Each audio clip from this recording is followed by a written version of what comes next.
bongga yan, that's so un-Pinoy. Kasi di ba, kung saan alam mo yan, di ba, sa mga Pinoy, oo, at ang batas yung magulang. What's your relationship like with a father who's such an achiever? Yung father ko? Oo. Old school yung dad ko. Very, kumbaga stricto siya. Daming bawal nung bata kami. Oh, you as a father, ganun ka rin, lahat bawal? Ay hindi, mas open naman ako sa mga anak ko. Tapos dun yung sa tanong mo kanina, Miss Chris, yung what makes a good father. Sa akin, binibigay mo lahat ng makakaya mo. Kasi iba naman ang stasyon ng tao sa buhay. Meron mga OFWs, paano nila bibigay yung oras nila? Nasa ibang bansa sila. May mayaman na tatay, lahat ng pera nabibigay niya sa anak niya, pero yung oras niya hindi niya nabibigay. Merong mahihirap, lahat binibigay. Sa akin, patas lang yung mga yon. Kung anong kaya mo, ibigay mo lahat sa mga anak mo. Uy, may point bongga yun. True.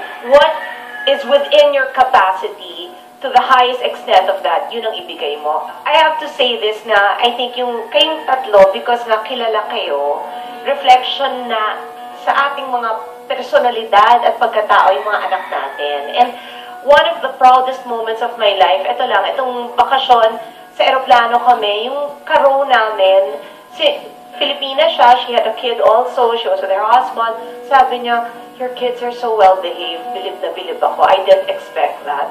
Sabi ko, oh thank God. Diba?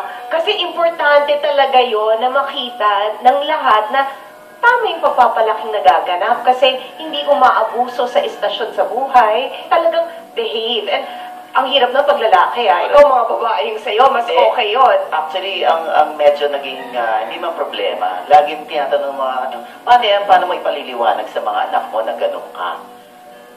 Sabi ko, buti ka pa, pinaproblema mo, hindi ko pinaproblema. Tama. Pero maraming salamat dun sa mga tao nagmamalasakit at sinasabi nila na paano ko ipaliliwanag sa mga anak ko. Ayan, problema ko na po yun balang araw. At syempre, ninanamnam ko pa at pinag-aaralan ko pa yung mga ugali ng mga anak ko. Pero